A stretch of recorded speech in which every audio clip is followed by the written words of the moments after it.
It was said that in a little German village, during the 30s, people had their own idea of what National Socialism was. Nazism, they thought, had something to do with purity. Indeed, they even believed its most important feature to be sexual denial. And when the old women talked of this stringent demand, they would shake their troubled heads and say, "This National Socialism is a tough one. It's only the teacher who might manage it, or maybe the barber." Even though the villagers had their own idea about Nazism, they nevertheless touched on something important. Nazism's dream of creating, through purity and sacrifice, a more beautiful world.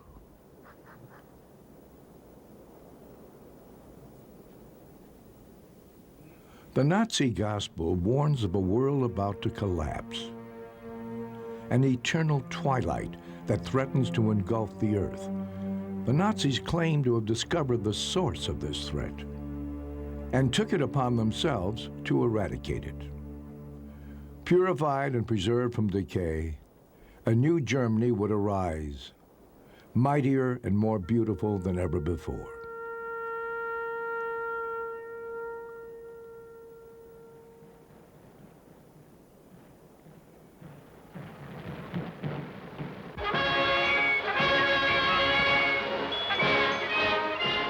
Germany celebrates German Arts Day in Munich, 1939.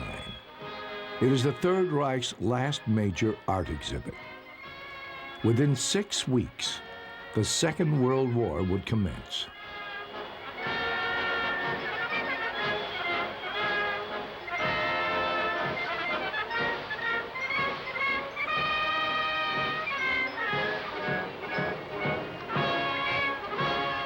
Yes, this government, half of which consists of men who once aspired to serve the arts, is conscious of the artist's role as an intermediary, declares Hans Friedrich Munk, author and president of the Reich's Chamber of Literature. He continues, "This government, born out of the opposition to rationalism, knows the people's inner longings, their boundless dreams, to which only the artist can give form."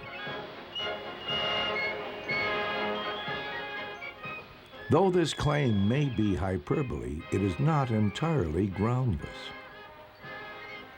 Failed artists were characteristic of the leadership of the Third Reich.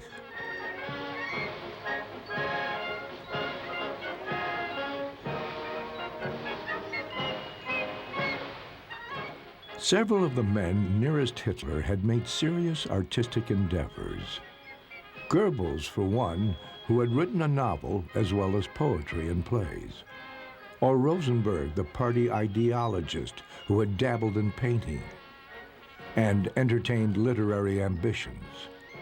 Or von Schirach, Hitler's youth leader, who was considered one of the Reich's foremost poets.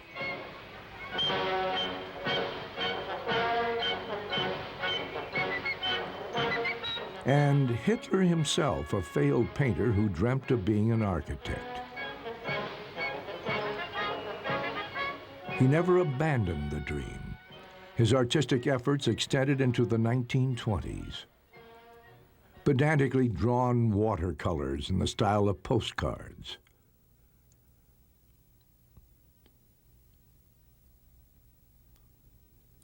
"Oh, how I'd love to stay here working with art," he declares from his retreat shortly before war breaks out. He's an artist, not a politician. And as soon as the war is over, he will retire and devote himself to art.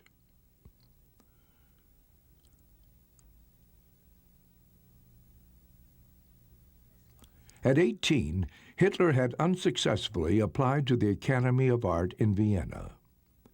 Refusal was a hard blow, but he hid his disappointment. Instead of returning to his home in Linz, he remained in Vienna. He drifts around Vienna, goes to the opera, paints a little, Occasionally, he devotes himself to some far-fetched artistic project. He and his childhood friend, August Kubitschek, make an amateurish effort based on an idea that Richard Wagner abandoned, to write an opera together. 3 years earlier, he and Kubitschek have had a decisive opera experience, and at the theater in Linz, they have seen Wagner's opera Rienzi.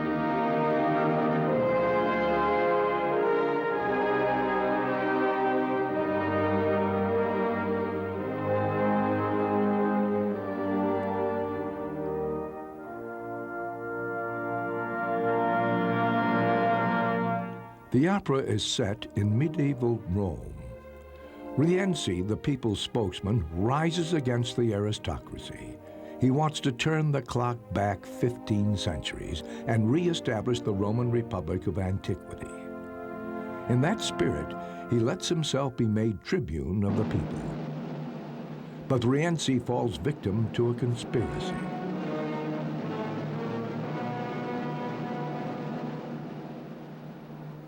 He fights his last battle in the capital as it crashes, burning around him. Hitler is deeply moved by Rienzi.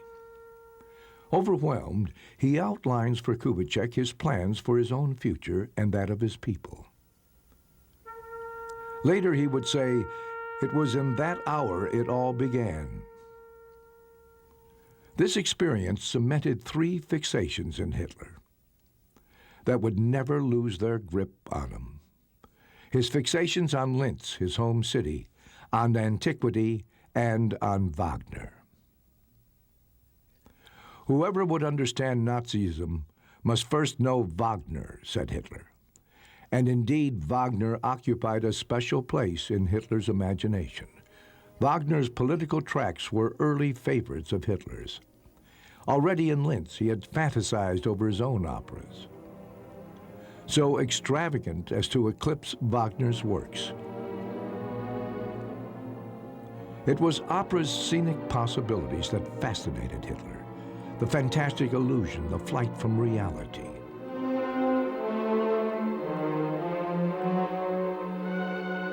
In Wagner, he saw his idol, creative artist and politician in one person.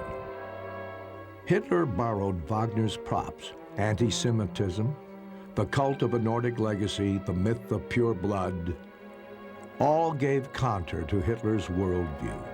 From Wagner, too, came the notions of art as the basis of a new civilization, and the artist prince, risen from the people, who would unite life and art to herald the advent of the new state.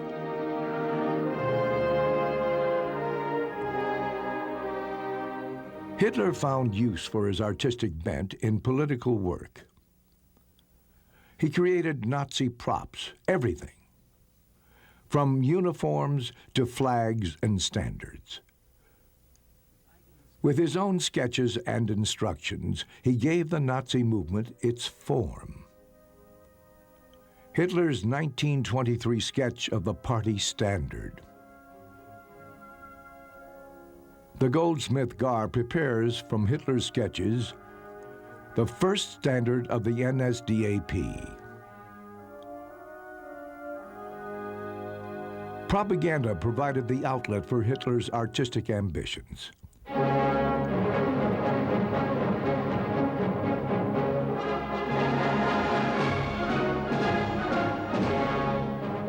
The Nazi mass rallies were quasi-art of gigantic proportions, with Hitler as set designer, director, and leading actor.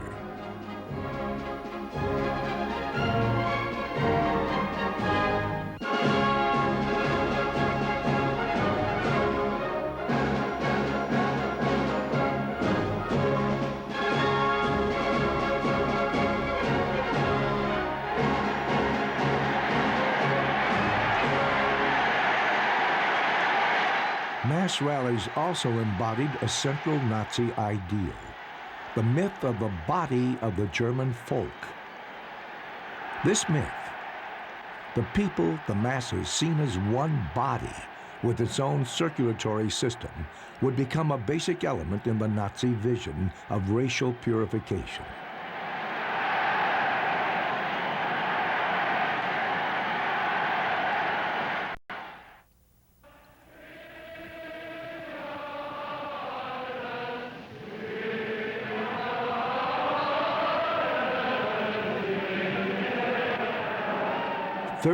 January 30th, 1933. The Nazis celebrate Hitler's seizure of power.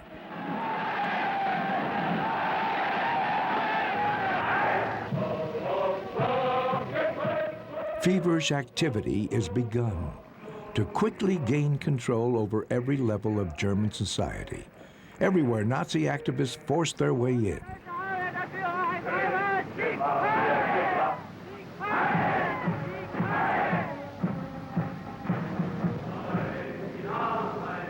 A proclamation is made in March.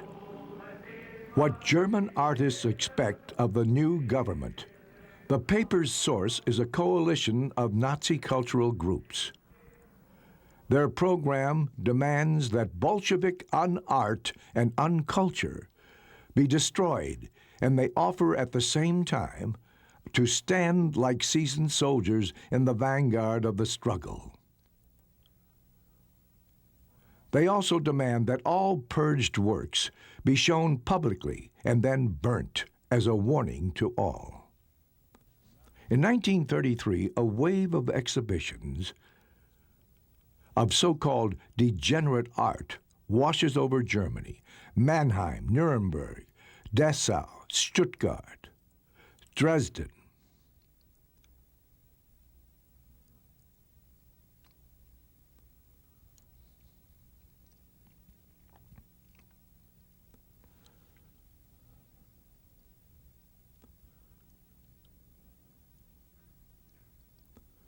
Already in the early 20s, art was of first-rank importance to the Nazis.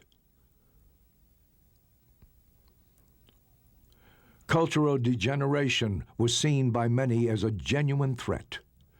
Decay was a modish word among the German petty bourgeoisie. Behind the calamities that had plagued Germany, cultural Bolshevism in particular, the Jew was felt to be the instigator, the ringleader.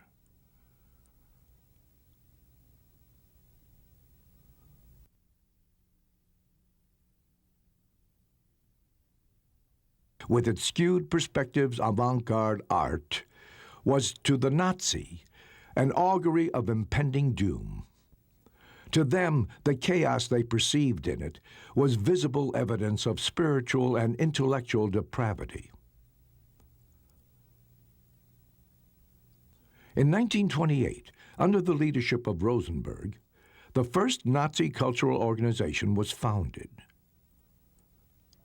The National Socialist Society for German Culture.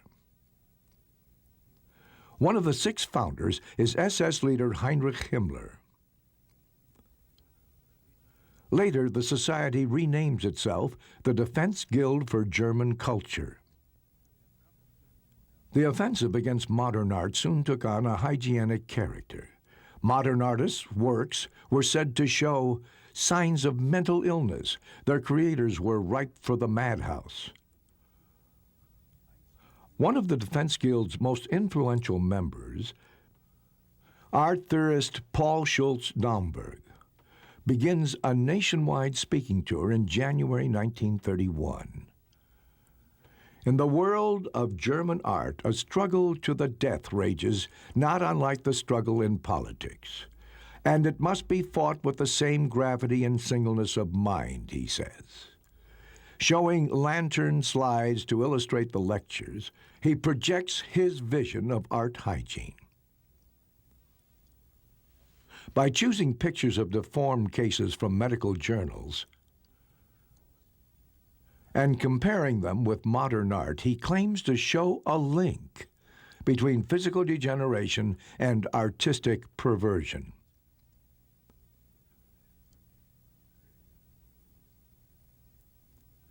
The pictures and diagnoses are supplied to him by Dr. Weigand of Hamburg University Psychiatric Clinic.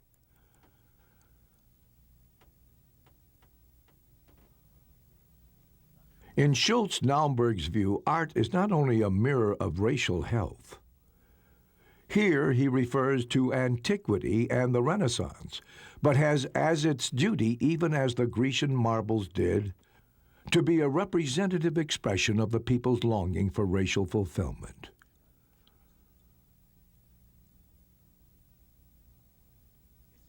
On seeing these pictures, no one can identify them with anything but the misshapen wretches in clinics and madhouses, where the blighted and degenerate of our species are gathered, concludes Schultz-Naumburg.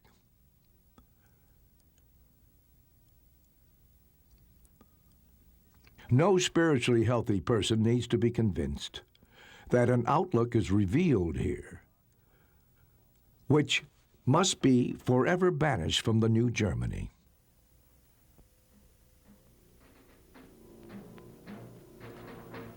On July 14, 1933, a new law is enacted. Dies Gesetz soll Helfer sein, das Kranke auszumerzen. Ebenso wichtig ist es, das Gesunde und Starke zu fördern. It permits mandatory sterilization of the insane, the asocial, and the hereditarily tainted. But this law is only the first step in an ongoing process.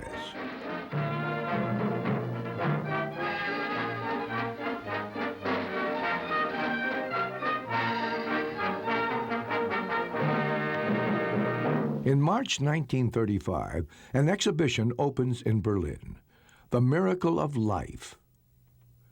Here, the physician emerges as the spearhead of Nazi racial policy. In the quest for pure blood, the enemies are the Jew, race mixing, and degeneration.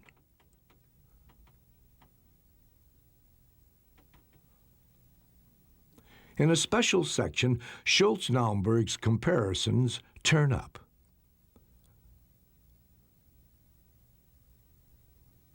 Another section is devoted to the mentally ill and asocial. A grisly vision is conjured up of idiots and retards gradually outnumbering normal people. Still other sections deal with race, preservation, and refinement.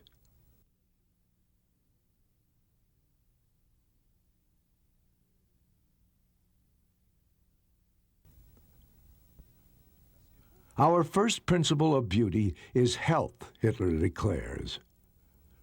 The methods of medical science will ensure that end. With the physician as aesthetician, aesthetic problems became medical ones. This exhibition already defines the presumptions underlying mass murder. No longer does the physician minister to the individual. Now he is the healer of the corpus of the race, a biological warrior, fighting diseased and inferior elements that threaten the body of the German folk. Now the physician in uniform comes to the fore of society.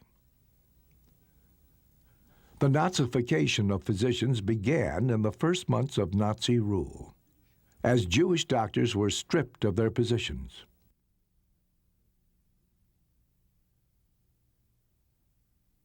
This mass expulsion created undreamt-of career possibilities. Physicians with the right ideology quickly soared to the top.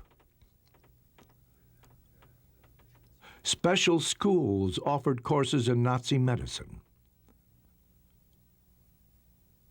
No other profession could boast so many party members.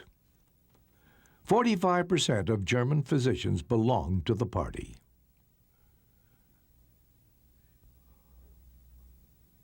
Mein Kampf clearly states the goal of Nazism's biomedical pioneers. A state which preserves in a time of pollution its finest racial elements must one day be Lord of the earth. Our followers must never forget this when they compare the sacrifices to the envisioned results. Gerhard Wagner, the Third Reich's chief doctor, promises that in the future, too, we shall fulfill our mission according to the Führer's will, to create the new German man. At the National Party rally in 1935, Hitler tells Wagner his intention: to have the incurably ill liquidated.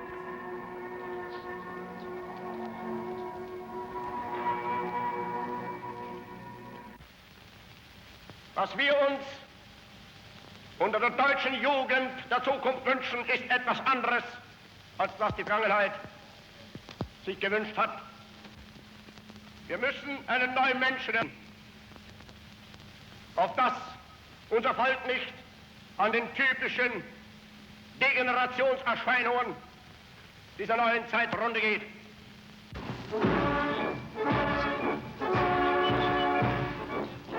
During this rally, new laws are made public, which Gerhard Wagner lauds in his speech as the law that will protect German blood, the Nuremberg Laws. Marriage between Germans and Jews is outlawed.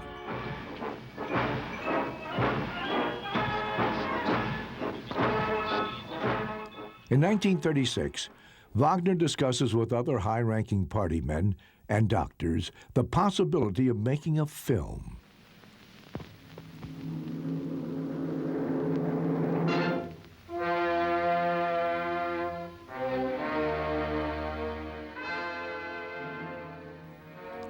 At the film's premiere in Berlin, 1937, Dr. Wagner gives the welcoming speech. The film will be shown in every cinema in Germany. Alles Lebensschwache geht in der Natur unfehlbar zugrunde. Wir Menschen haben gegen dieses Gesetz der natürlichen Auslese in den letzten Jahrzehnten furchtbar gesündigt. Wir haben unwertes Leben nicht nur erhalten, wir haben ihm auch Vermehrung gewährt. Die Nachkommen dieser Kranken sahen so aus. Erbgesunde Menschen wohnten in engen, lichtlosen Gassen und halb verfallenen Lauben. Idioten und Schwachsinnigen baute man aber Paläste, und diese kranken Menschen waren gar nicht empfänglich für die Schönheit, mit der man sie umgab.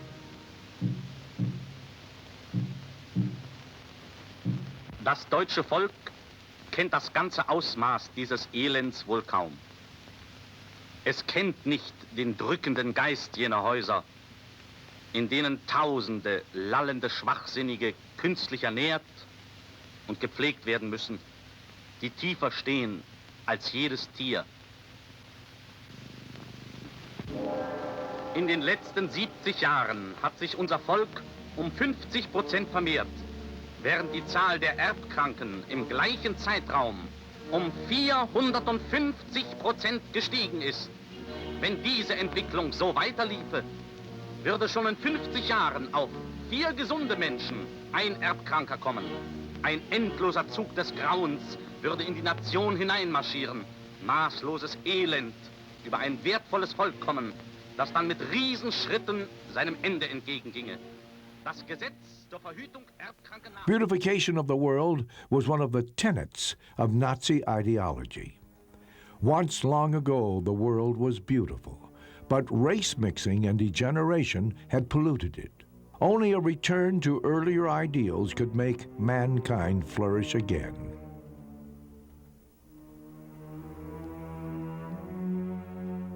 In the early 30s, Hitler began putting together an art collection. This private gallery gives an inkling of his worldview and the ideals he sought to reestablish.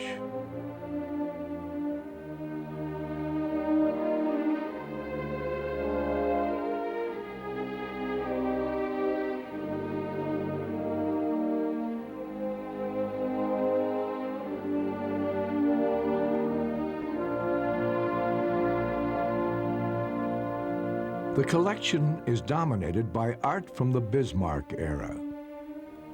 Works by Hans Markart.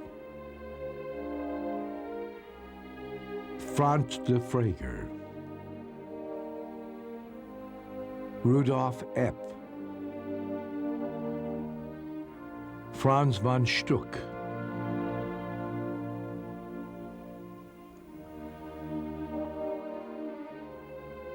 perhaps the collection was meant for the museum Hitler dreamt of founding in Linz, a museum for which he would choose the objet d'art,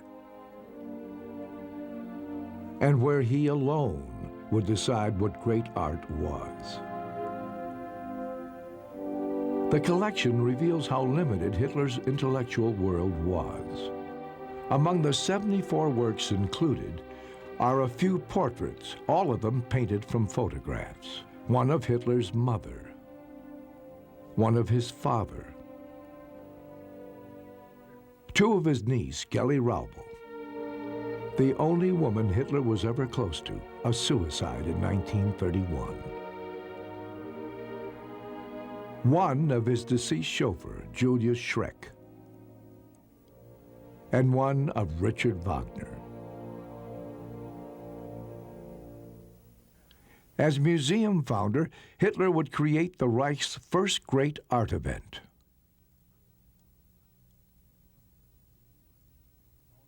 P.L. Troost, architect and Hitler's confidant, had been commissioned in 1933 to build a new museum in Munich.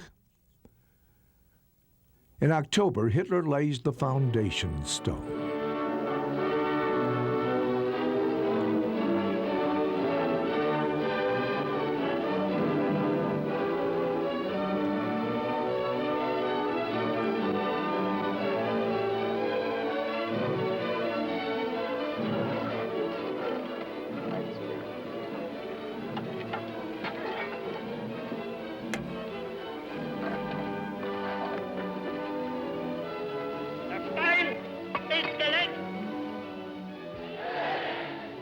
Even before the museum is completed, the first exhibit is in preparation.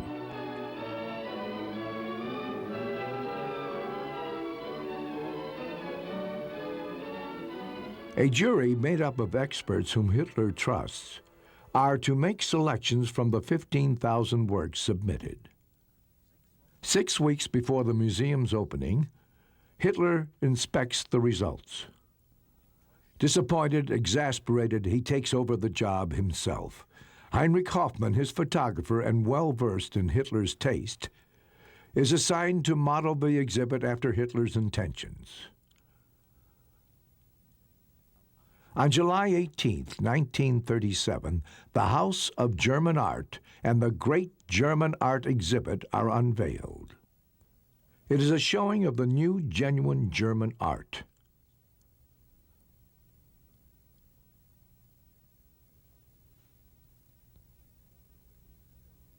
Sculpture is given great precedence. Sculptors such as Brecher and Thorak launched the style that is to be typical of the Nazi era.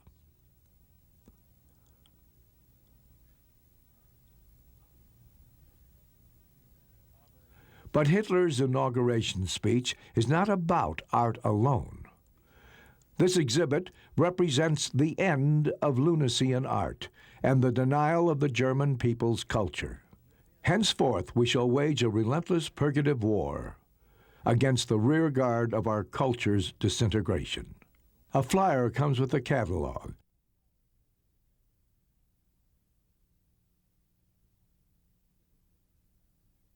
To put the renaissance of German art into proper perspective, the exhibition Degenerate Art is opened the next day. With Goebbels' help, Hitler had already made sure of the exhibition's success.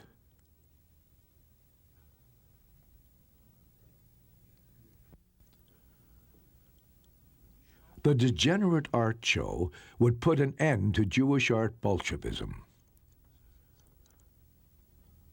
The works of some 730 banned artists were shown.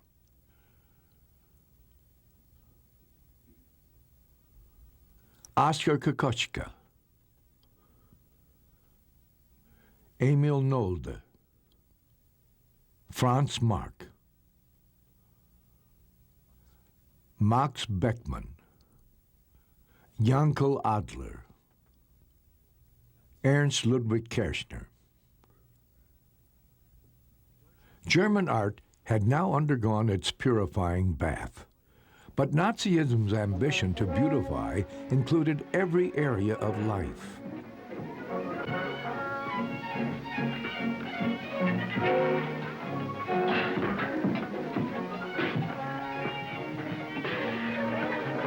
It even found administrative expression in the Bureau of Beauty of Labor.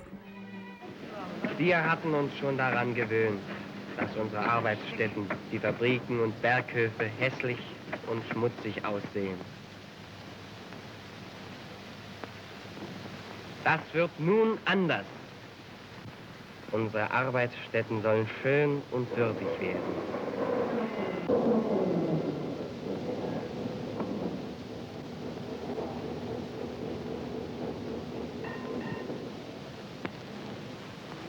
Es geht hier nicht um Äußerlichkeiten. Der Betriebsführer muss erkennen, dass noch wichtiger als die Maschinen die Menschen in seinem Betriebe sind. Es geht um ein neues, starkes Lebensgefühl. Es geht um die Freude an der Arbeit für den schaffenden deutschen Menschen. Cleanliness was the gospel of beauty of labor. Clean workers in tidy workshops was its slogan.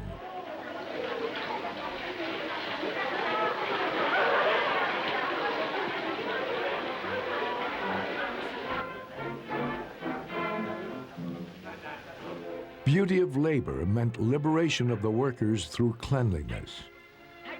Chief physician Gerhard Wagner expressed it simply. If class struggle is to die out, work and with it creativity must first be freed from the stigma of dirt. Thus, if one shows the worker how to wash properly, thereby raising him to a bourgeois level, he will soon realize that he has nothing to fight for. The worker's aesthetic awakening would not only free him from his class, but free society from the abrasive conflicts caused by class struggle.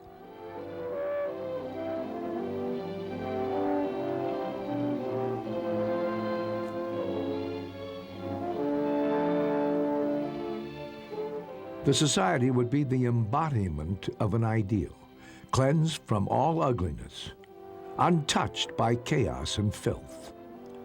Its people handsome and healthy, striving for a common goal.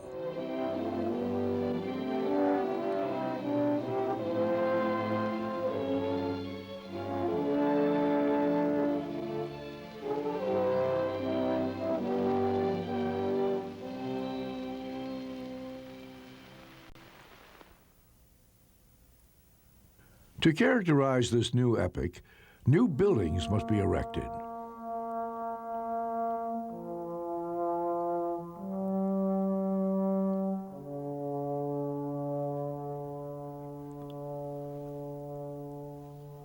Already on the evening when he seized power, Hitler talked about his architectural plans.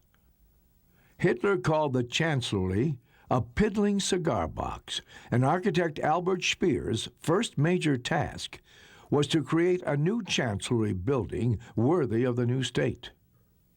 Hitler has made the first sketches himself. The project is kept secret. Until war breaks out, Hitler devotes much of his time to the architecture of the new Germany. He heaps new sketches over Speer. And between their meetings, he painstakingly works on new ideas.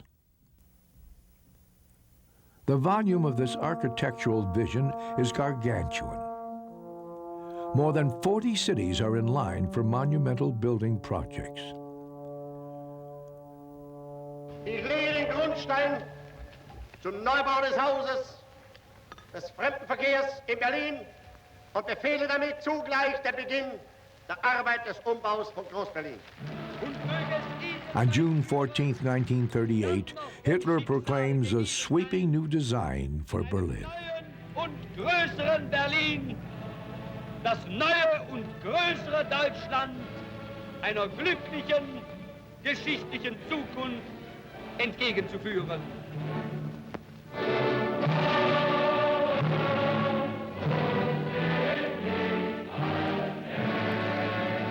However, the actual scope of his outsized plans for the capital city is kept secret. On the new chancellery's completion in January 1939, a myth is minted. According to the myth, Hitler has commissioned Speer only 1 year earlier to design and build the massive structure.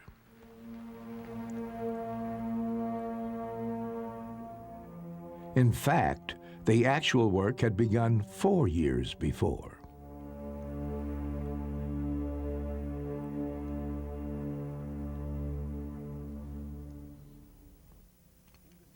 At about the same time he sketched plans for the new chancellery, Hitler decided to rebuild his chalet in Berchtesgaden to have it befit his new status. To this end, he not only produced sketches, but completely took over the replanning of Berghof, his retreat. The original house was to be part of the new structure. The result was amateurish. Obvious weaknesses flaw the design. An alpine chalet aspiring to be a chateau.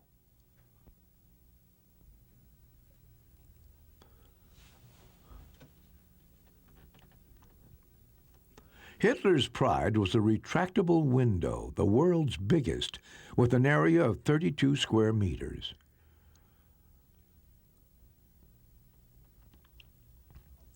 At Berghof, the monumental is paired with the petty bourgeois in a bizarre way. The world's biggest retractable window is still a chalet window after all, a bourgeois dream absurdly inflated. The window on the landscape, like the glass over a painting, embodied Hitler's aesthetic ideal. Mountain landscapes were among his favorite motifs. At the Great German Art Exhibit in 1938, Hitler buys not only Zugspitz Massive by Franz Bernhardt, but 9 other paintings of alpine scenes.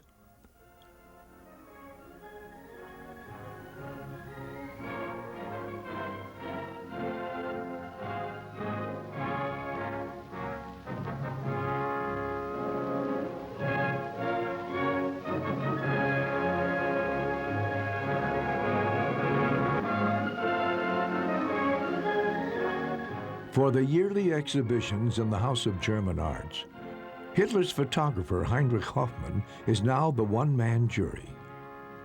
On the day of the 1938 opening, Hitler rewards Hoffmann with a professorship. Hitler himself buys 372 works, 1/3 of the entire exhibition.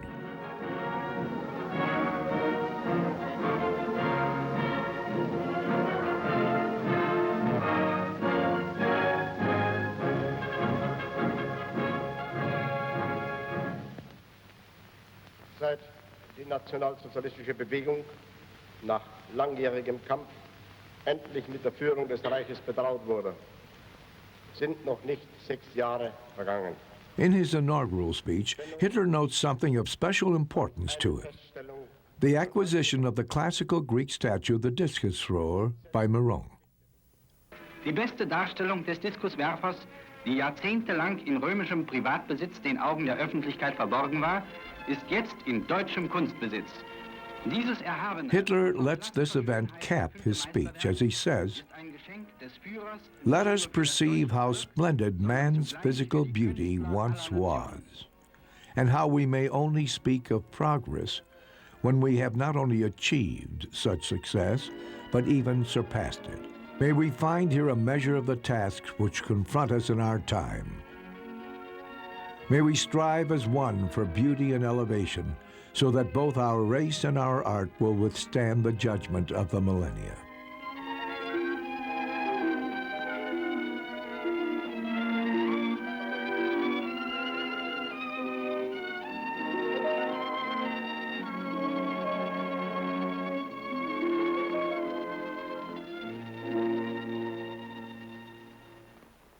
It was just this correlation between man and art that elevated sculpture in the Third Reich to state art of the highest rank.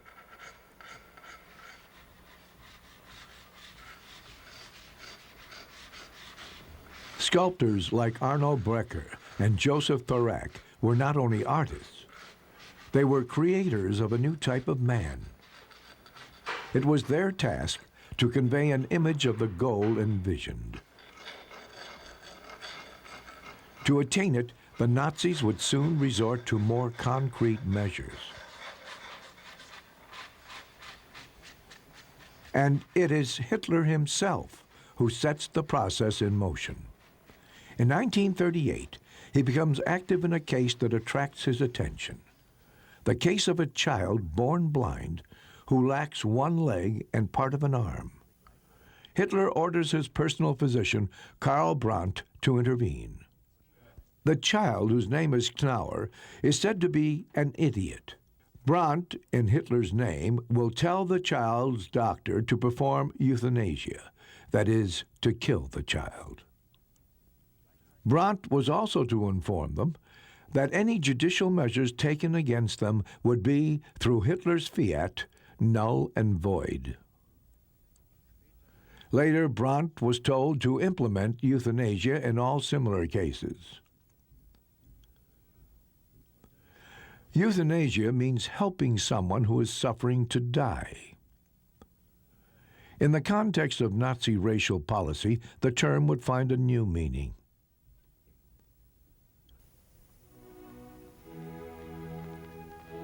The Great German Art Exhibit of 1939.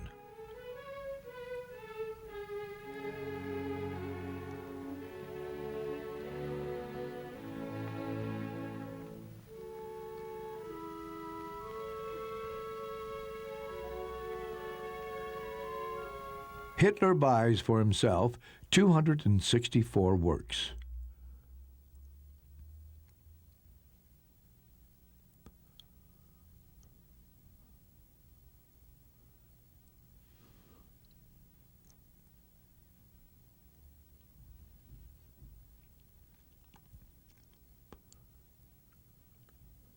After annexing Austria, Hitler updates the plans for his home city, Linz. These dreams had occupied him since his youth. As early as 1925, he had sketched plans for a German national art gallery. In it, artists would be allotted space for their works, depending on Hitler's evaluation of their talent.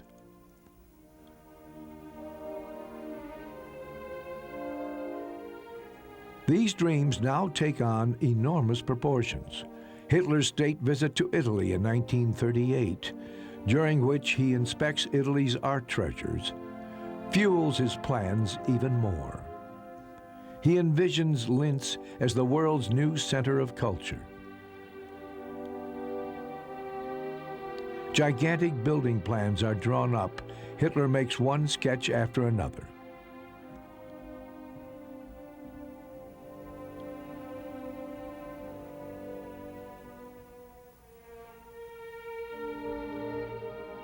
Dr. Hans Posse, chief of the Dresden Gallery, is recruited for a secret mission amassing the Linz art collection. His first act is to confiscate the art collections of Jews in Vienna.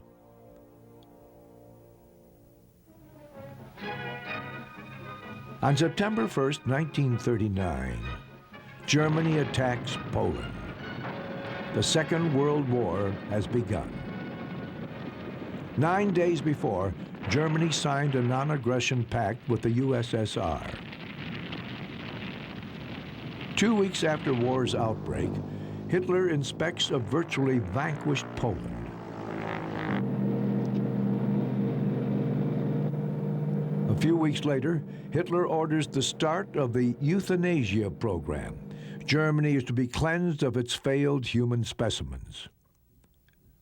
Hitler's friend and personal physician, Karl Brandt, and his chief of staff, Philipp Bühler, are empowered to choose physicians for the program. The order is written out on Hitler's personal stationery and backdated to the day when war broke out. The tactic indicates doubts on Hitler's part. Even in the Knauer case, he had ordered that his role be kept secret. Now he hoped that the program would be more acceptable if it could be linked with the war's outbreak. Murder of the inferiors would thus appear to be a mobilization measure. In Germany, psychiatry's ambition to preserve the body of the folk. Murder would soon be the most important form of therapy. The future laboratory for this form of therapy, the test field for extermination, was already in German hands. Poland, which had been crushed in less than a month. After extensive tests at Brandenburg prison, Hitler, on the advice of SS Dr. Werner Heyde, recommends the lethal use of carbon monoxide. An office is opened in Berlin for the program. Its address, Tiergartenstrasse 4, provides the organization's code name, T4. A system using questionnaires and doctors' reports takes form. The forms are distributed to hospitals and asylums. For each patient, details regarding pathology, work capacity, race, religion, and criminal record must be filled in. A space is reserved for the physician's decision. A blue minus sign means life. A red plus sign, death. From the beginning, Jews have a special status.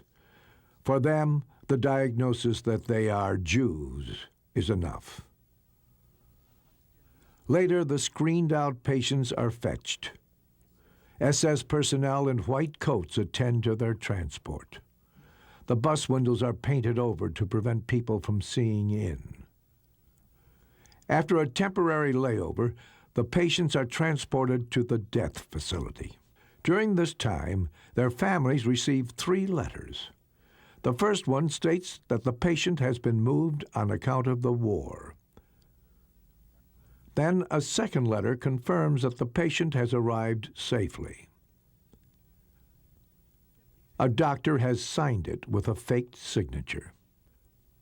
The last letter, prepared by a special department, is a letter of condolence stating a fictitious cause of death.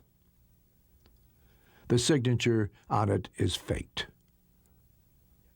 At the death facility, the patients are gassed in small groups. The corpses are burnt in the facility's crematorium.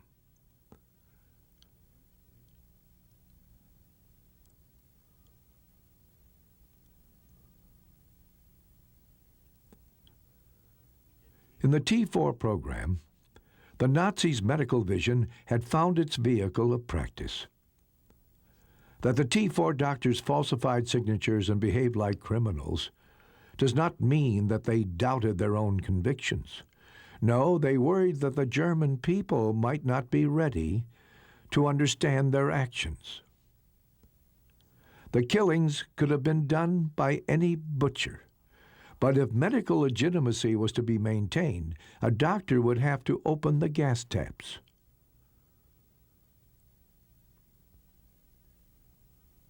As great as the energy expended now in rooting out unworthy lives is the energy devoted to the preservation of valuable Aryan blood. German medical care was among the finest in the world, with ultra-modern methods of treatment in many areas.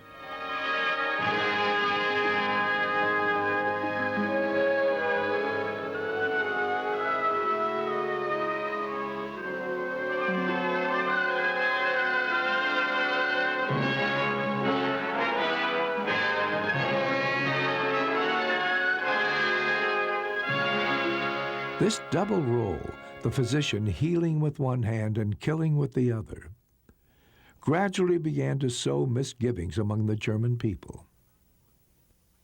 Angesichts der unmittelbar bevorstehenden feindlichen Kriegsausweitung auf belgisches und holländisches Gebiet und der damit verbundenen Bedrohung des Ruhrgebietes ist das deutsche Westheer am 10. Mai bei Morgengrauen zum Angriff über die deutsche Westgrenze auf breitester Front angetreten. With the assaults on Holland and Belgium, the Western offensive begins.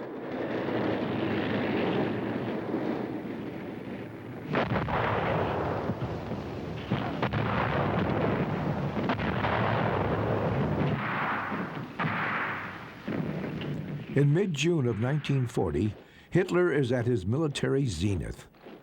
France is vanquished.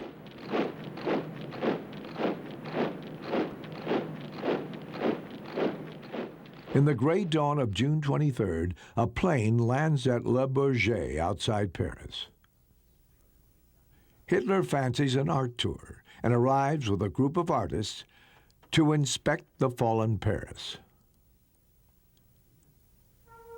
It's 6 in the morning.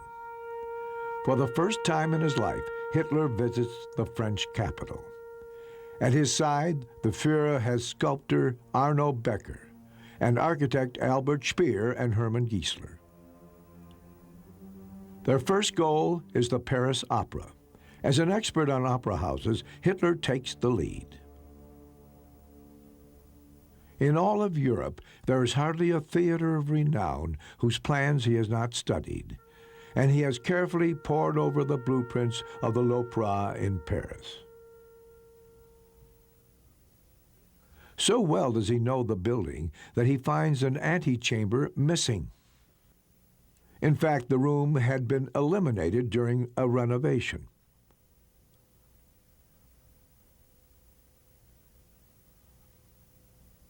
Their program proceeds at a breakneck pace. The tour winds through a Paris that is not yet awake.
It has been my life's dream to see Paris, Hitler says as he returns to the airport after 3 hours. Isn't Paris beautiful, he asks Speer, and adds, I have often deliberated whether I should have to destroy Paris. But when we're ready with Berlin, Paris will be but a shadow, so why destroy it? Now it was up to Speer to outdo Paris.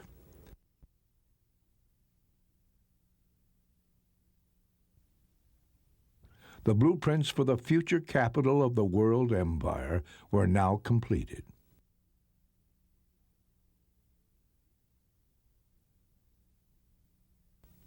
In a gallery adjacent to the Chancellery, Hitler has the gigantic model erected.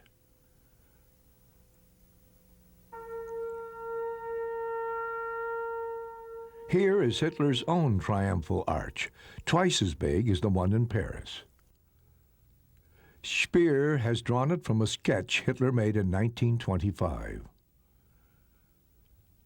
Here, the Führer's palace, a monstrous complex which will be Hitler's new residence. Here, too, is the Great Hall, the crown of the new Berlin. It is also based on one of Hitler's 1925 sketches. Now Speer would bring the dream to life. This dome was to be the largest assembly hall in the world, with seats for 180,000 people. Its dimensions were incomparable, 17 times as big as St. Peter's in Rome. For the entrance hall, Hitler suggests a colossal statue of himself. An opening in the roof will allow heaven's light to enter. In 1950, at the latest, with the war won, the new capital will be ready.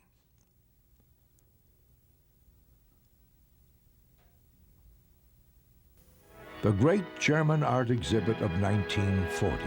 In den Sälen des Hauses der deutschen Kunst zeigen diesmal 751 Künstler 1397 Werke der Malerei und Plastik.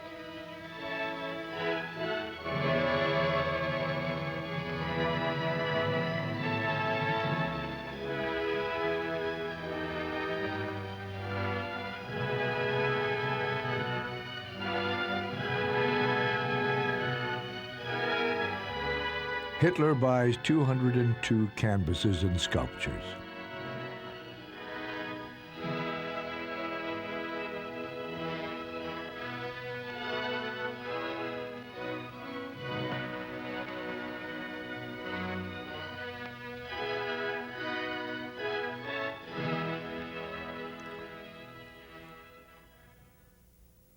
In the cultural metropolis of the future Linz, construction is underway. The half-completed Nibelungen Bridge augurs the city's new image.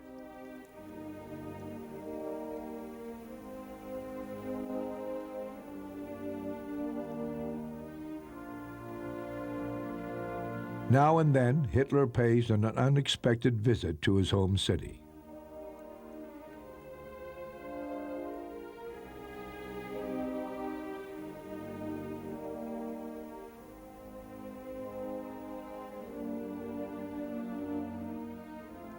The war has opened new possibilities for the Linz project. German occupation has unlocked the doors to Europe's treasures. Hitler's men scour occupied Europe, lugging home purchased and confiscated works to Germany. Leonardo da Vinci, Rembrandt, Jacob Jourdain. From prepared catalogs, Hitler chooses works of art for transport to Germany.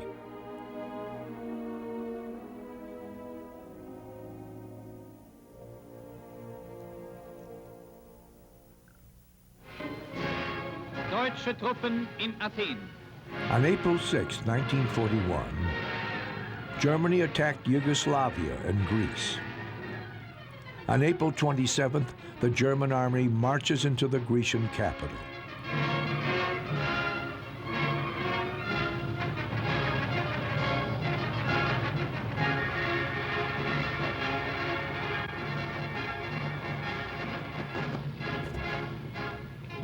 To Hitler, this conquest is not just one among many. As the German troops near Athens, he forbids bombing of the city. He lays bare his feelings to Goebbels. His heart belongs to antiquity. Rome and Athens are his Mecca.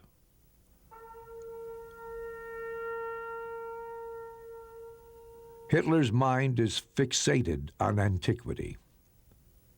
Of all history's epics, antiquity alone elicited his unreserved admiration. He saw it as a model for the society he hoped to build. If we are asked about our forefathers, we must refer to the Greeks, he stated. He described Sparta as the most racially pure state in history. Ancient Rome, he said, was the most mighty republic that ever existed.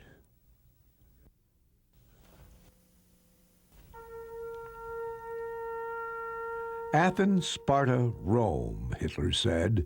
If we can create a synthesis of the three, our state will never perish.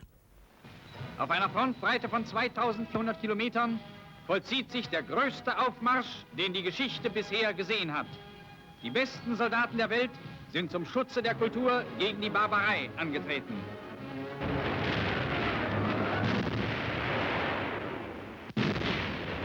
On June 22nd, Hitler attacks the Soviet Union.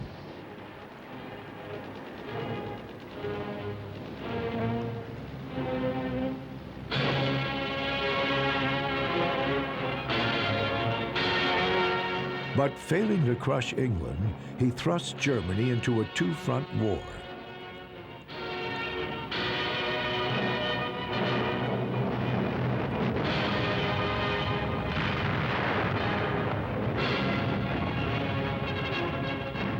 A few weeks later, Hitler can inspect occupied Russian territory. Unter uns Minsk. Hier tobte eine der größten Material- und Umfassungsschlachten der Weltgeschichte. Fast 350.000 Gefangene fielen allein hier in unsere Hand. Die jüdische Bevölkerung Baltis wird in Sammellager gebracht. Das sind jene Ostjudentypen, die besonders nach dem Weltkriege die Großstädte Mittel- und Westeuropas überschwemmten, wo sie als Parasiten ihre Gastvölker zersetzten und tausendjährige Kulturen zu vernichten drohten. I feel like the Robert Koch of politics, says Hitler. He discovered a microbe and broke new ground for medicine. I have exposed the Jew as the microbe that subverts society.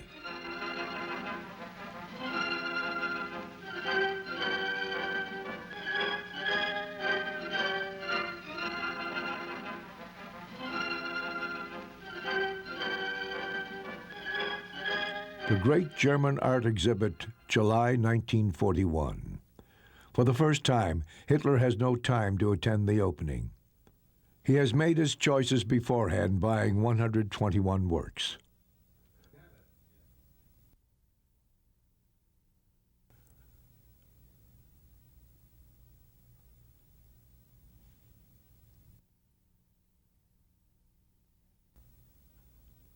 The attack on the USSR inspires Hitler to a new art initiative, an organization for war art.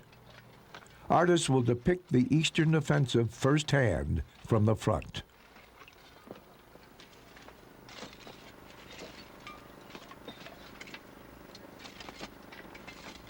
Luitpold Adam, painter and leader of the project, intended not only to paint the dreadful side of war, but the homely and poetic moments that should be made accessible to the German people.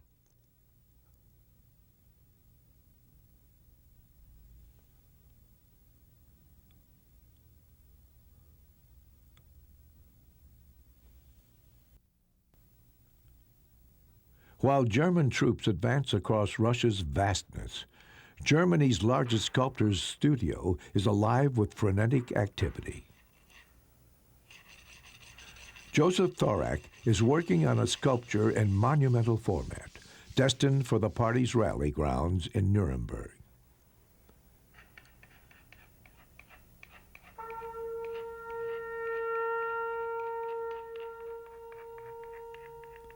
On an area of 16.5 square kilometers, an ideological landscape consisting of oak woods, travertine, and granite was to take shape. For the yearly party rallies, arenas were built to hold millions of people. In conjunction with their planning of a Zeppelin field in 1934, Speer and Hitler developed the so-called ruins principle, according to which important buildings would be constructed so that in the distant future they would collapse into picturesque ruins. Construction methods and building materials were discussed, and Speer made sketches depicting the buildings in ruins overgrown with ivy.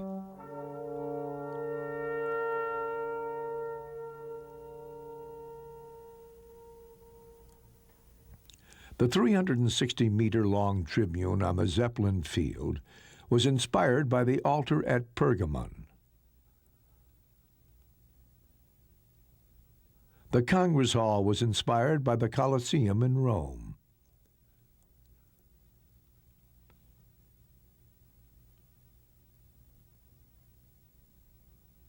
On the march field, with room for 500,000 spectators, the armed forces would demonstrate war games.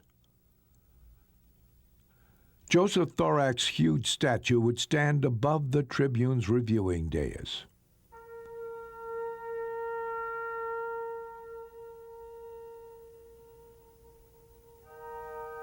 Along a 90-meter-wide granite street, columns of 60 men across would parade on the march field.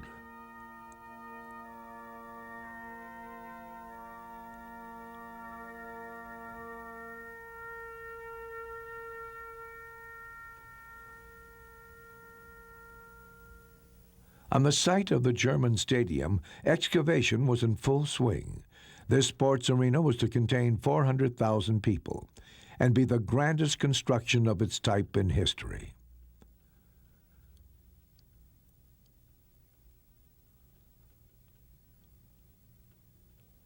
Even before he seized power, Hitler claimed this area as historic ground. On a visit here in 1930, he declared ceremoniously, "If here in the distant future archaeologists should delve the earth and strike granite beneath, let them stand bareheaded before the glorious revelation of an idea that shook the world."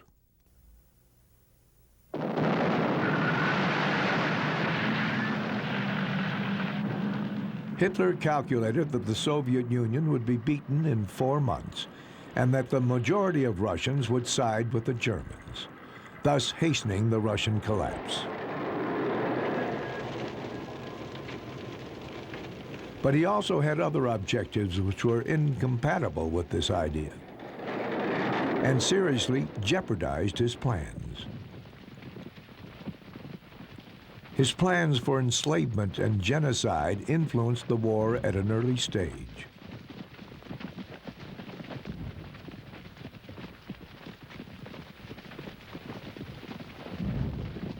The projected Eastern Offensive bore all the earmarks of colonial warfare, as if the war was to be fought against some technologically benighted exotics.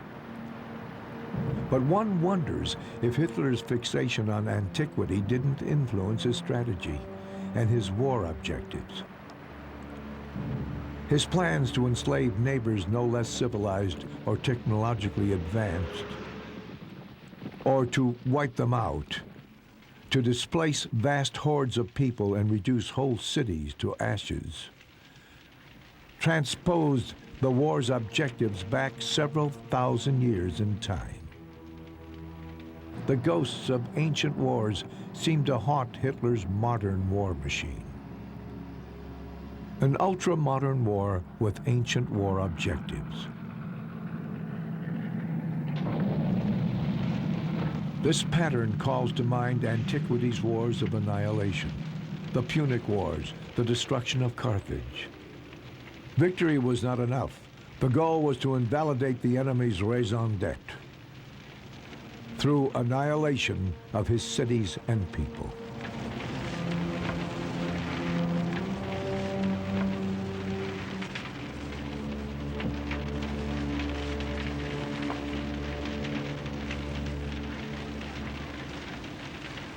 Here we must revert to ancient principles.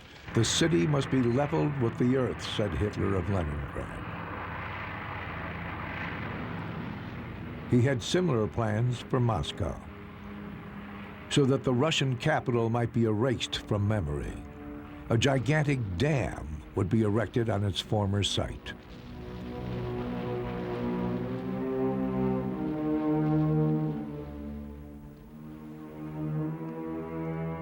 Enslaving the enemy was a classical method of acquiring manpower.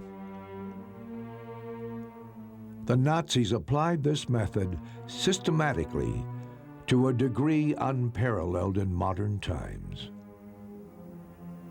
For the projected construction work on Berlin alone, Speer requested 30,000 Russian war prisoners. The more they understood the annihilatory character of the war, the more fiercely the Russians resisted. The Russian winter arrives in November.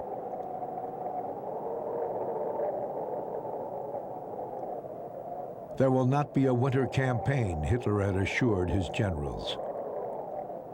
The German troops are not equipped for winter.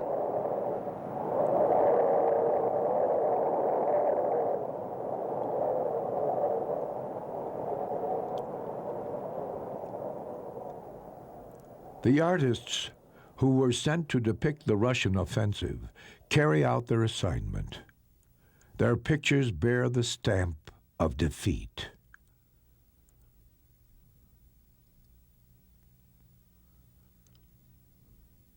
By early December 1941, the German offensive is halted outside Moscow. Defeat soon becomes catastrophe. Shortly afterward, the United States is drawn into the war.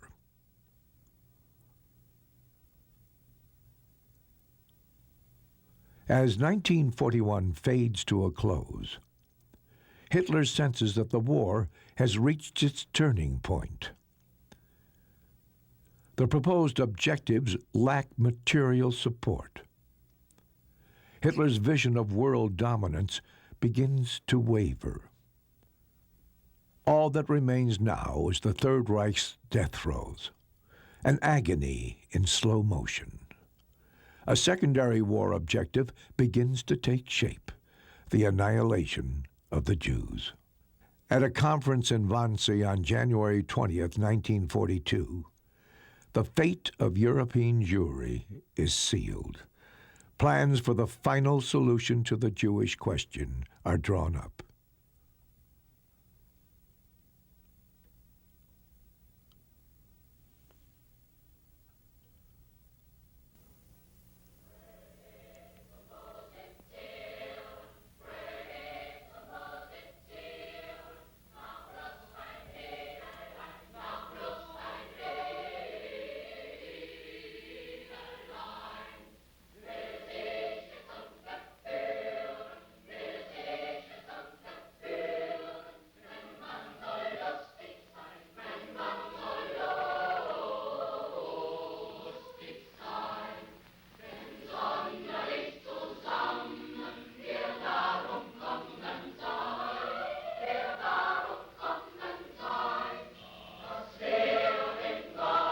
The German Jews had long clung to their belief in German culture. Their hope dwelt in the Germany of Goethe and Schiller. Here they believed was a bulwark against barbarism.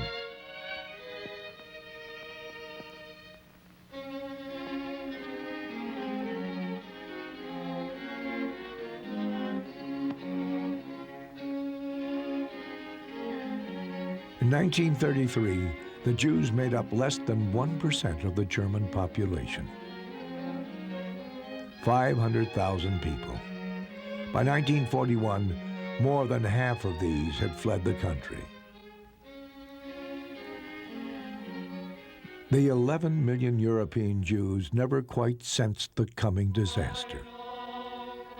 The unthinkable was incomprehensible.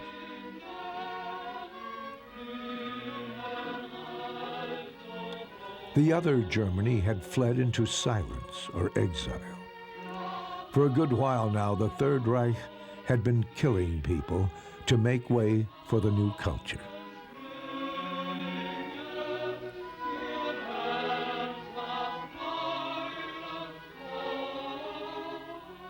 By autumn of 1941, within the T4 program, over 70,000 mental patients had been gassed. But soon difficulties arose. Several of the euthanasia facilities were located near good-sized towns. The smoke from the crematoria could be plainly seen.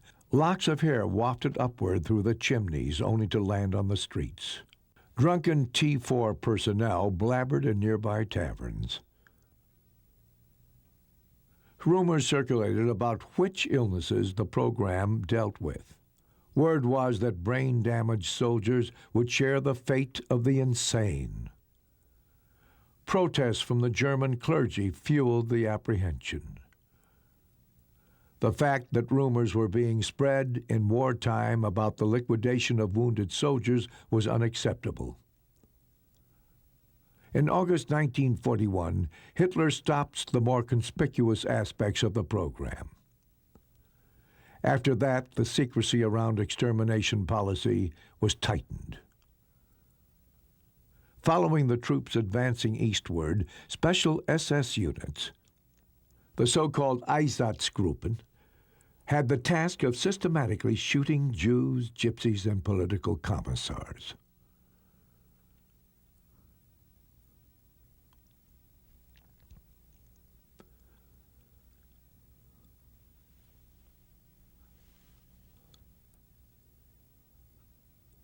This action was only meant as a stopgap. 11 million Jews could hardly be disposed of in this way.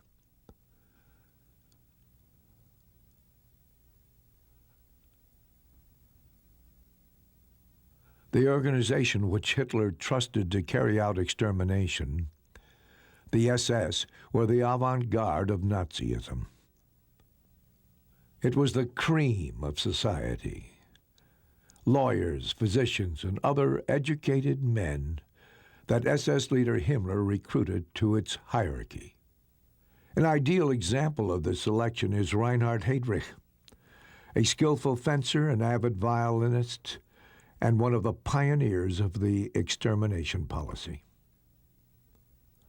On July 31, 1941, Heydrich receives written orders from Goering to carry out all measures necessary to the final solution of the Jewish question.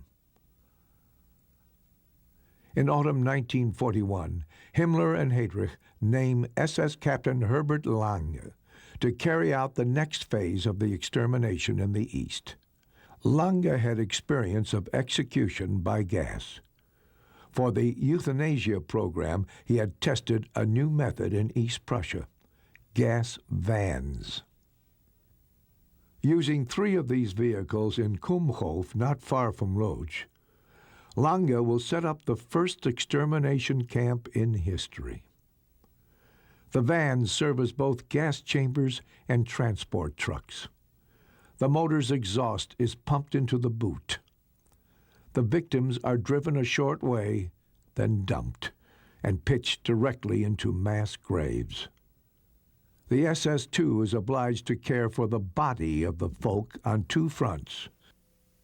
Alle Tuberkulosekranken möglichst frühzeitig zu erfassen, ist der Röntgensturmbahn der SS eingesetzt. Mit eigenen Röntgenapparaten fährt in alle Gaue, Reihenuntersuchungen durchzuführen. The SS doctors and X-ray buses tour ethnic German areas in Poland. Alle Volksgenossen sollen vor den Röntgenschirm kommen, damit jede Infektionsquelle rechtzeitig erkannt wird. While at the same time in Kumhof, the gas vans shuttled to and fro. SS personnel with white coats and stethoscopes take in patients for treatment. The discovery of the Jewish microbe, Hitler says, is one of the greatest revolutions the world has known. The struggles of Pasteur and Koch must be carried on by us today.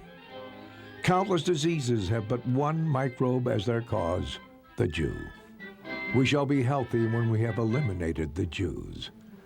This statement was made in February 1942. At about the same time, Christian Firth, who installed gas chambers for the T4 euthanasia program, is ordered to put his knowledge at the SS disposal. Wirth considered Lange with his gas vans to be an amateur. Wirth now begins building the first stationary gas chambers in the East. On March 17th, the staff at Belzec death camp received the first victims. The gas chambers are copies of the T4 facilities with greater capacity. In quick succession, the death camps of Sobibor and Treblinka are built. In the meantime, a new method was emerging, one that would eclipse the other 2 completely. At Auschwitz, tests were being made with an insecticide based on cyanide. Immediately after the German invasion of Poland, a film team commissioned by Goebbels to make a propaganda film arrived in the occupied territories. The film was shot in the squalor of the Jewish ghettos. On November 28, 1940, the film opens at one of Berlin's largest cinemas.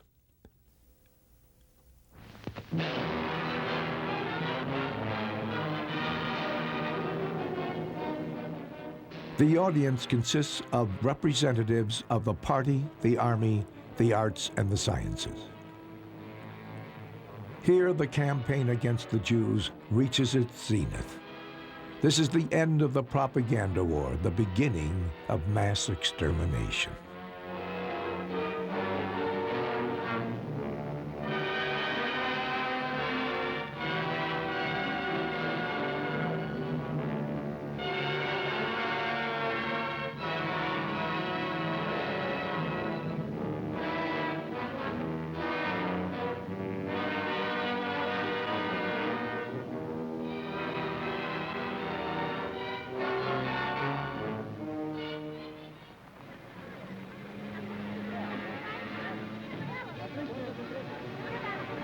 Immer dort, wo sich an einem Volkskörper eine Wunde zeigt, setzen sie sich fest und ziehen aus dem zerfallenen Organismus ihre Nahrung.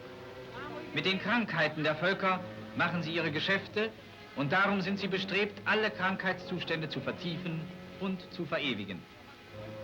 So ist es in Polen, so war es in Deutschland. So haben die Juden es in ihrer ganzen Geschichte gemacht. Wo Ratten auch auftauchen, tragen sie Vernichtung ins Land, zerstören sie menschliche Güter und Nahrungsmittel. Auf diese Weise verbreiten sie Krankheiten, Pest, Lepra, Typhus, Cholera, Ruhr und so weiter.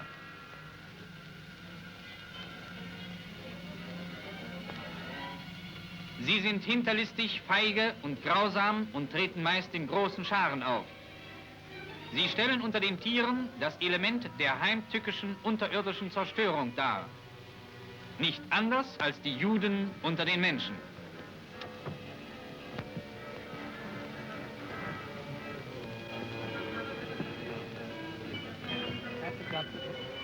Am gefährlichsten aber wird das Judentum dort, wo ihm erlaubt wird, sich in die heiligsten Dinge eines Volkes, in seine Kultur, seine Religion und Kunst hineinzumischen und darüber seine anmaßenden Urteile abzugeben.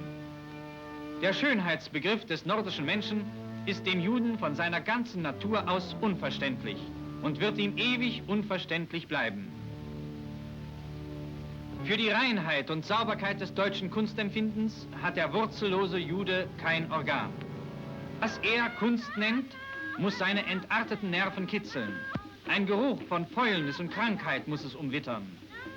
Es muss widernatürlich, grotesk, pervers oder pathologisch sein.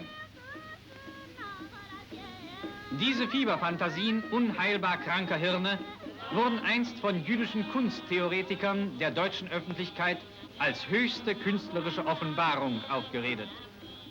In 1938, another film had been made. Its theme was pest control. The film demonstrated a new, effective method using gas to kill pests.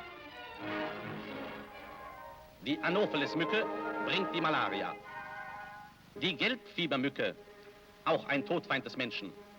Aber warum in die Ferne schweifen? Unsere Fliegen sind so nah. Auch sie können Krankheiten übertragen. Typhus, Cholera, Augenentzündungen. Ein etwas unbekannterer Kollege, der Messingkäfer. Aber Kleider hat er auch zum Fressen gern. Mit Metall hat dieser Messingkäfer also nichts zu tun.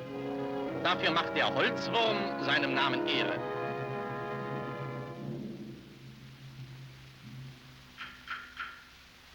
Er macht nicht einmal vor wertvollen Kunstschätzen Halt.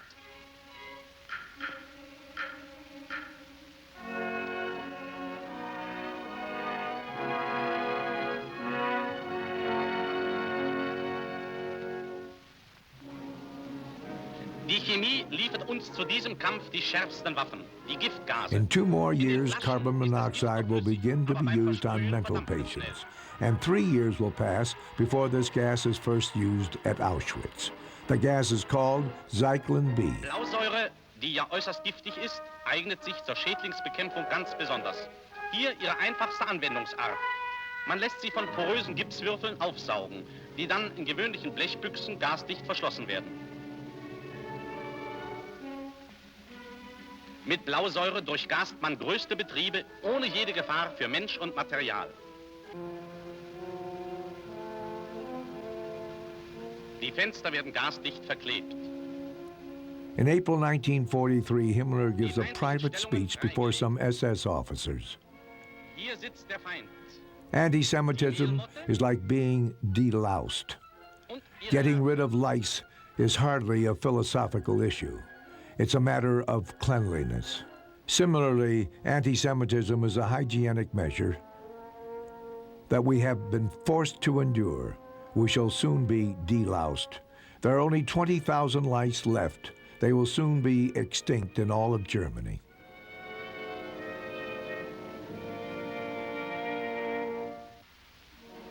Gas! Gas! It was not by pure chance that an insecticide would be the Nazis' most effective weapon in the fight against the Jews. For years now, propaganda had hammered out the metaphor. The Jews as bacteria, insects, vermin.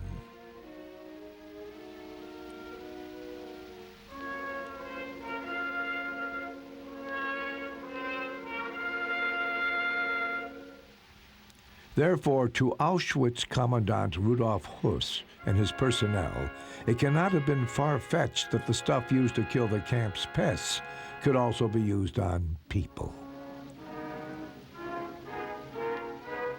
For Höss, it was also a matter of delicacy. Langsam erfüllt das Gas den ganzen Raum. I was always appalled at the idea of shootings, he tells. Therefore, I was relieved to think that we might be spared all these bloodbaths, and that even the victims would be spared suffering until the end. 20 Stunden lang Blausäureeinwirkung und alle Schädlinge mit Brut und Larven sind vernichtet. Hier in diesen hellen, gepflegten Räumen gibt es keine Schädlinge. Sauberkeit und Erhaltung der wertvollen Güter bilden die Grundlagen für die Gesundheit und den Wohlstand eines Volkes. The Nazi cult of beauty functioned as a mental cosmetic. The picture of the ideal was the screen, behind which the murderers could pursue their craft. When Auschwitz Commandant Höss describes the ideal he created for his wife and children in the death camp's shadow, it is a clear expression of this function. After mass killings began, I was no longer happy at Auschwitz, he laments. My wife could not fathom my gloomy moods. She ascribed it all to my job. After it became clear to her what I did, we seldom felt the desire for sexual intercourse.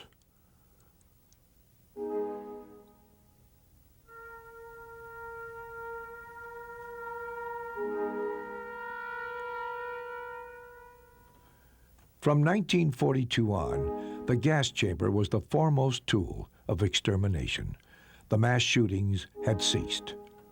Murder took on the guise of a hygienic measure.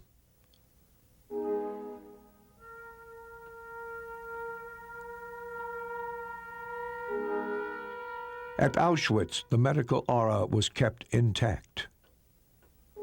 Physicians played a major role in the killing process. It was they who selected the victims and saw to it that the poison gas Zyklon B was used as prescribed. Afterward, it was they who checked to see if the victims were really dead. A system which forced the victims to operate the killing facilities would spare the killers the unpleasantness of their horrible trade.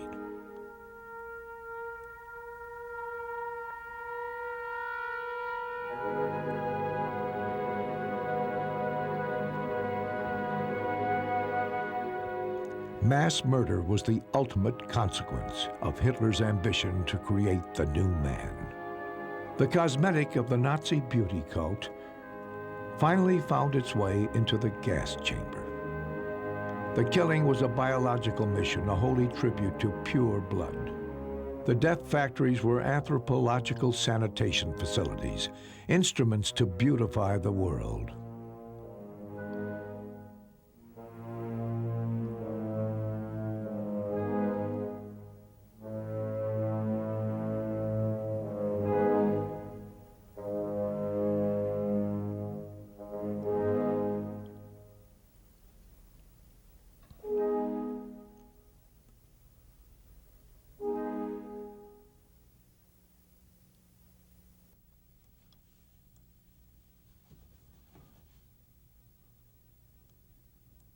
I have ordered every officer to carry, besides his sword, Karl May's books on how to fight Indians. That is how they must fight the Russians. They must hide behind trees and bridges, then leap forth for the kill. This statement by Hitler from 1942 betrays his bizarre relation to reality. Karl May was Hitler's favorite author. This German author wrote some 70 boys' books that Hitler had read as a child. Karl May wrote books about Indians and romantic adventure tales set in exotic surroundings. Richness of style and detail and a realism that evokes travel books are characteristic of his work. Descriptions of the Indians' fire-making techniques, details on weapons, clothing, and provisions.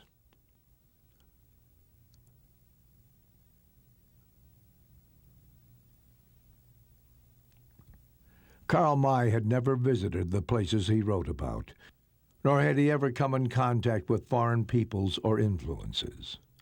He shared this lack of real experience with the untraveled Hitler.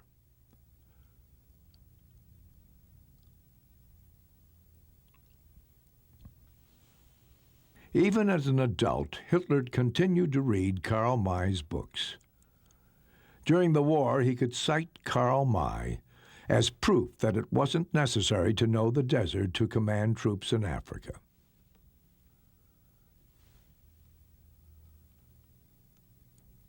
Hitler was well aware of May's lack of experience. He did not regard May as a garrulous adventurer, though, but rather, in all seriousness, as a fount of wisdom. He saw in Karl May a kind of armchair visionary with a clairvoyant's access to distant realities. On another occasion, Hitler names May as an example of how someone with imagination and the power of insight does not need to know a certain people, even as May did not know Bedouins or Indians, to know their souls better than any anthropologist who had studied them.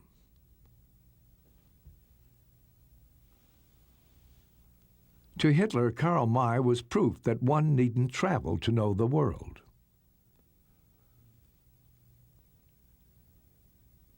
Hitler explicitly held the view that imagination could provide the basis for knowledge. Thus, he was betrayed by his inability to distance himself from the visions that crowded in on him. This lack of critical distance was particularly obvious in one area where Hitler's experience was scanty: his assessment of unfamiliar peoples. This is typified by his attitude toward the Jews. Anti-Semitism's classical document, The Protocols of the Elders of Zion, a fake document, which purports to verify a Jewish conspiracy to rule the world, struck Hitler like a revelation, while the question of its authenticity paled by comparison. The grip these ideas had on Hitler is evident in his paradoxical strategies. The more futile the war against the Allies became, the more zealously annihilation of the Jews was pursued. Despite the constant dearth of vital equipment and transportation, extermination of the Jews had the highest priority.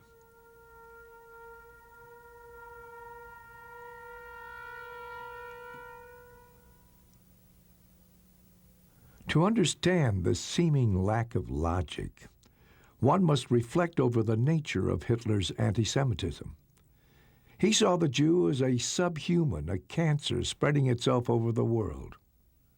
But because the Jew had preserved his own racial purity, he was the Aryan's fiercest rival for world domination.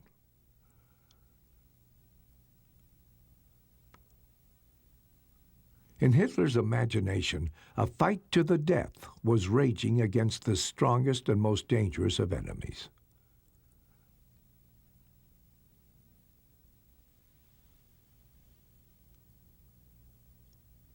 To wage war without fighting this primary enemy was unthinkable for Hitler. The more casualties the war reaped, the more important extermination of the Jews became. To Hitler, losing the war would not mean the end of Nazism. A grandiose German fall would provide inspiration to coming generations. Extermination of the Jews would enable the temporarily weakened German nation to raise itself once more from the ruins.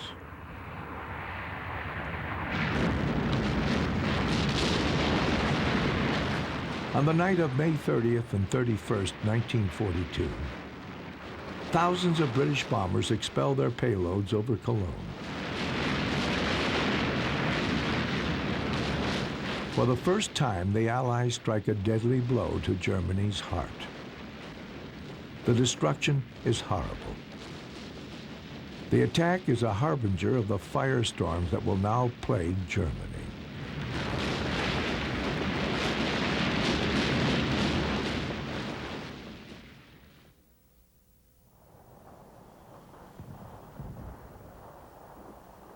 Stalingrad, January 31st, 1943. The 6th German Army has been surrounded and destroyed. 90,000 Germans are taken prisoner.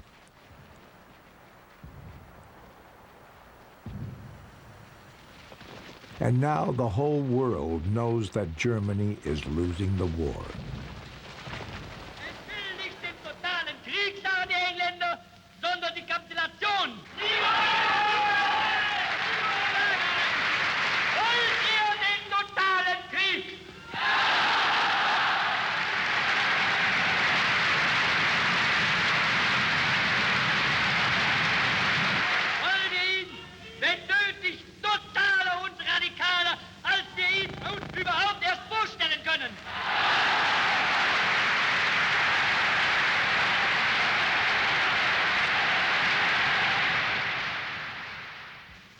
Konzert in einem Panzerkampfwagenwerk. In der Arbeitspause spielt das Orchester des Deutschen Opernhauses unter der Stabführung von Hans Schmidt-Isserstedt.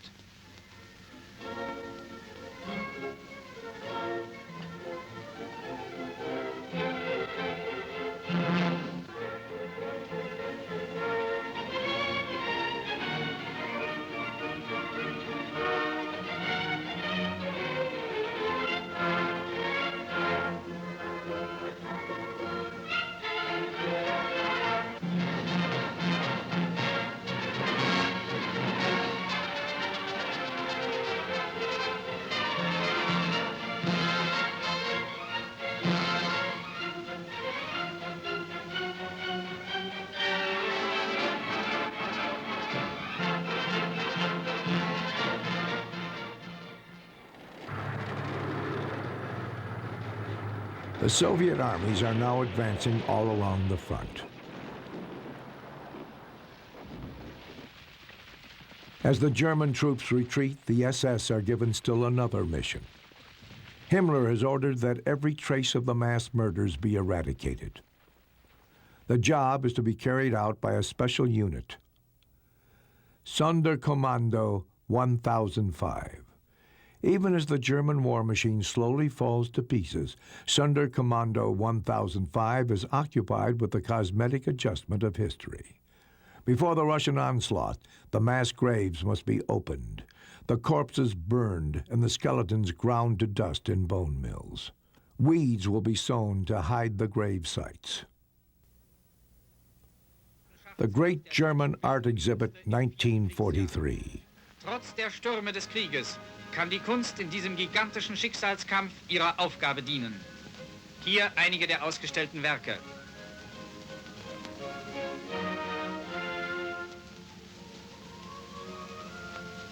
Nacht, ein Gemälde von Willi Kriegel. Morgenröte, eine Brunnengruppe von dem jungen Berliner Bildhauer Robert Ullmann. Hitler buys 48 paintings and sculptures.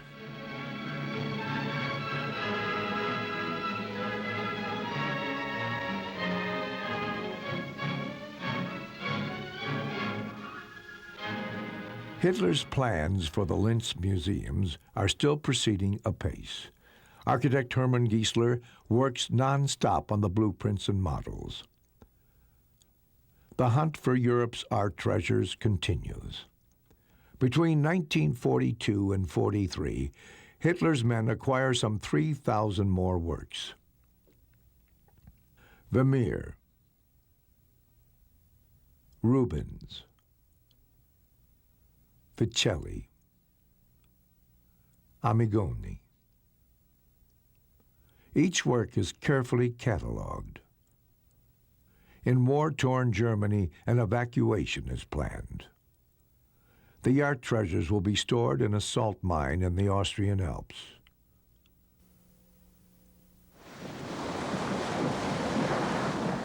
Normandy, June 6, 1944. The Allied invasion has begun.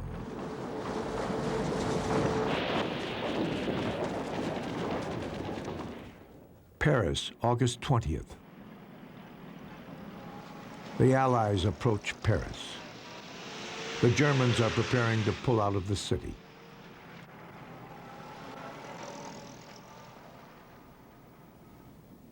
The French resistance are already fighting them in the Paris streets.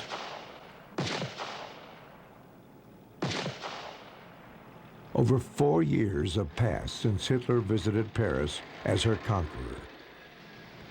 Now his thoughts return there.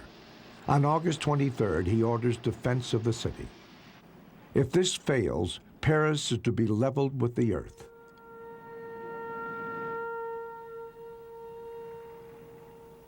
Two days later, Paris is liberated. The German armies are now in retreat on every front. Hitler orders the scorched earth policy.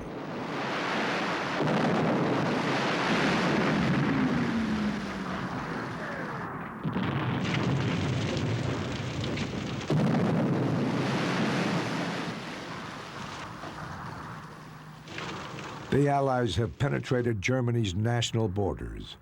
Now the war will be fought on German soil as well. Das wird der Feind in den nächsten Wochen und Monaten zu verspüren bekommen. Dass es etwas anderes ist, Paris und Bukarest, und dass es etwas anderes ist, Köln und Königsberg zu besetzen. Wohnstätten und Kulturdenkmäler sanken in Trümmer. Versorgungs- und Verkehrswege wurden unterbrochen, aber das Leben geht unter der Erde weiter. In riesigen unterirdischen Küchen ist die Verpflegung der Bevölkerung gewährleistet.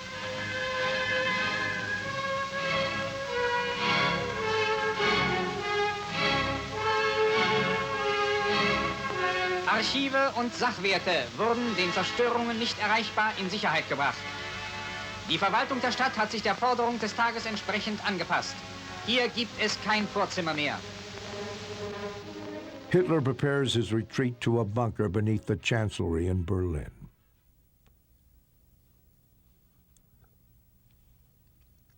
Auschwitz, January 27th, 1945. Russian troops have reached the death camp.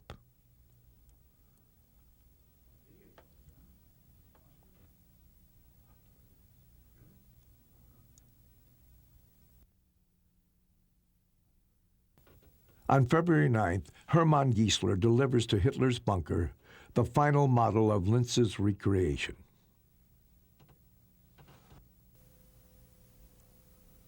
For hours on end, Hitler studies the Doom plans. All that remains now of the Linz project is an attempt which fails to destroy the planned museum's art treasures. In the salt mine in the Austrian Alps, where most of the works are stored, explosives are planted, which at the approach of the enemy troops should blow the entire depot sky high.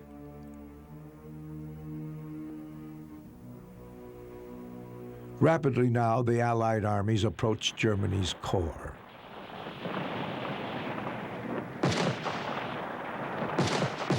On March 1st, Hitler orders the press to publish articles on the Punic Wars. The German struggle is to be likened to Rome's wars against Carthage. It took 3 long wars to secure Rome's place in the ancient world. Despite his physical and mental decline, Hitler keeps his grip on those around him. The impending catastrophe seems to arouse new vigor in him. The shame of defeat will be offset by the glory of Germany's fall. Out of total defeat, new grain will sprout forth, he declares.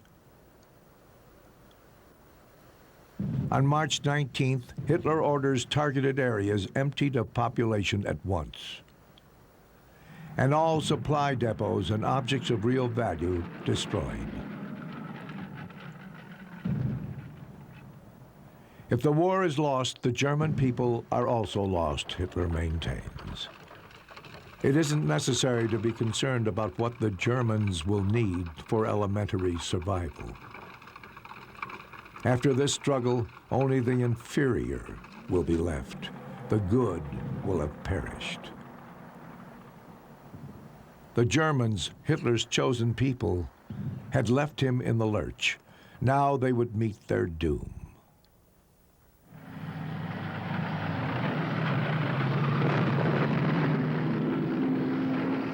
The Soviet troops have reached Berlin.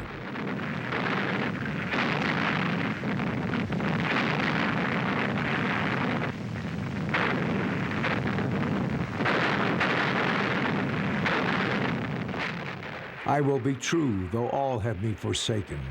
I'll bear my banner even to defeat.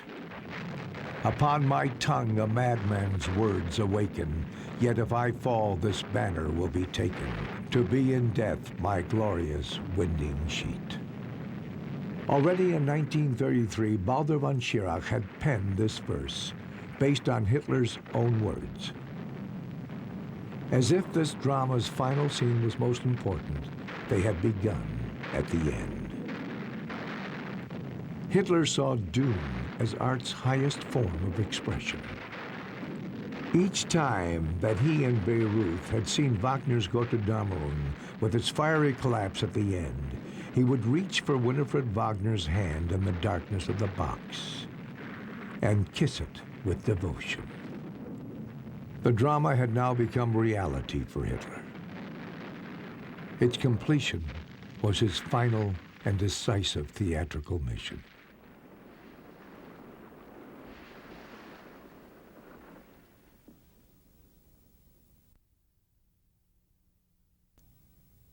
After defeat, there is nothing. With Hitler's death, the Nazi movement collapses. There are no slogans urging on the fight, no nests of resistance. Overnight, Nazism has completely lost its momentum.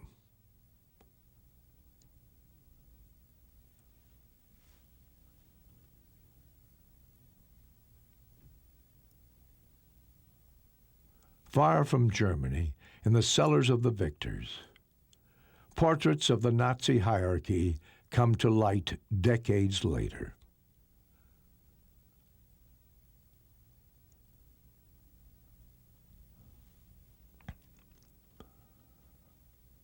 Alongside Gauleiter and party functionaries, we find doctors, genocide experts, and architects.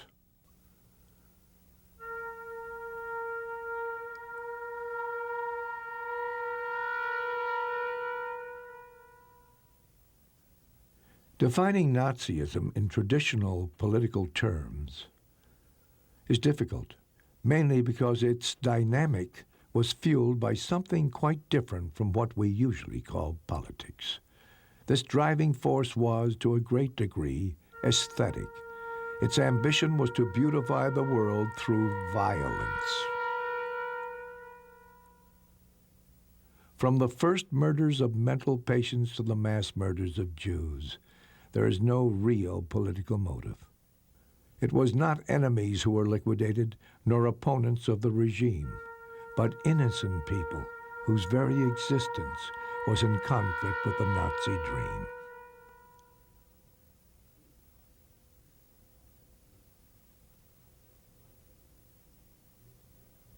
The civilian character of the mass killing makes it unlike war crimes. These were civilian murders under a military guise.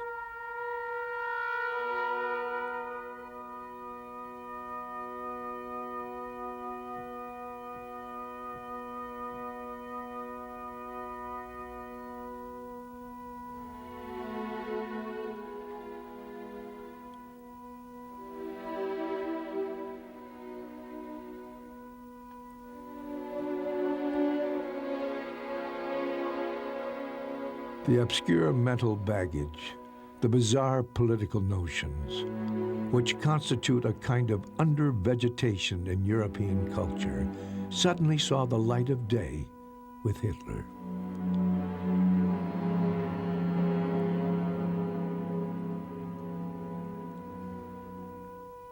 Hitler went from words to deeds. Without restraint, he transformed an absurd ideology into a hellish reality.